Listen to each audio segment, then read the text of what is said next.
ଶୋଇଥିବା ଅବସ୍ଥାରେ ସାପ ମାରିଥିଲା ଚୋଟ। ଆଉ ଦେଖୁ ଦେଖୁ ଚାଲିଗଲା ମହିଳାଙ୍କ ଜୀବନ। କାନ୍ଦ ବୋବାଳିରେ ଫାଟି ପଡୁଛି ଅଞ୍ଚଳ। ହେଲେ ଚାଲିଯିବା ଲୋକ ଆଉ କେବେ ଫେରିବନି। ହଁ ଆଜ୍ଞା, କାନ୍ଦ ବୋବାଳିରେ ଫାଟି ପଡୁଛି ପୁରା ଗାଁ। କିଏ ଜାଣିଥିଲା ସାପ ମାରିଦେବ ଆଉ ଏମିତି ମହିଳା ଜଣକ ଆରପାରିକୁ ଚାଲିଯିବେ। ଏ ଦୃଶ୍ୟ ହେଉଛି ବଳଙ୍ଗା ଥାନା ଅନ୍ତର୍ଗତ ଗଣ୍ଡସାହି ଗ୍ରାମର ରିୟାଙ୍କର କଥା। ସବୁଦିନ ଭଳି ଖାଇ ପିଇ ଶୋଇଥିଲେ ରିୟା। ହେଲେ ରାତି ଅଧରେ ଗୋଡ଼ବିନ୍ଧା ହେବାରୁ ତାଙ୍କୁ ପ୍ରଥମେ ନିଆଯାଇଥିଲା ସାକ୍ଷୀ ଗୋପାଳ ମେଡିକାଲକୁ। ସେଠାରେ ଗୁରୁତର ହେବାରୁ ପୁଣି ନିଆଗଲା ପୁରୀମି ବଡ଼ ମେଡିକାଲକୁ। ହେଲେ ପୁରୀରେ ଅଧିକ ଗୁରୁତର ହେବାରୁ ଫେରାଇ ଦେଇଥିଲେ। ଆଉ ଭୁବନେଶ୍ୱର ଏକ ମେଡିକାଲରେ ଚାଲିଗଲା ରିୟାଙ୍କ ଜୀବନ। ଆଉ ଡାକ୍ତର ରିୟାଙ୍କୁ ମୃତ ଘୋଷଣା କରିଲେ।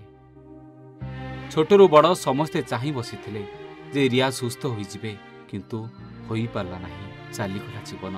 ଏବେ ସମସ୍ତେ କାନ୍ଦୁଛନ୍ତି, ସମସ୍ତଙ୍କ ଆଖିରେ ଲୁହ। ବିନ୍ଧାବିନ୍ଧି ଆରମ୍ଭ ହେଇଗଲା। ତା ସ୍ୱାମୀ କହିଲା ଯେ ଆଉ ମୋ ଦେହ କାହିଁ ଟିକେ କ'ଣ ଲାଗୁଛି ନା, ତାହେଲେ ମେଡ଼ିକାଲ ପଳେଇବା। କାଲି ଉପାସ ଥିଲା ତ, ଉପାସ ନେଇକି ମେଡ଼ିକାଲ ଟ୍ରିଟମେଣ୍ଟ ସାକ୍ଷୀ ଗୋପାଳ ଟ୍ରିଟମେଣ୍ଟ ନେଲା ପରେ ସେ କହିଲେ ନାଇଁ ତମେ ପୁରୀ ନେଇଯାଅ। ପୁରୀ ନେଲା ପରେ ଟ୍ରିଟମେଣ୍ଟ ହେଲା ପରେ ସେ କହିଲେ ଯେ ମୁଁ ସାପ କାମୁଡ଼ି ଦେଇଛି। ପିପିଲିରୁ ରାଜପ୍ରସାଦ ଦାସଙ୍କ ରିପୋର୍ଟ, ଓଡ଼ିଶା ଭାସ୍କର।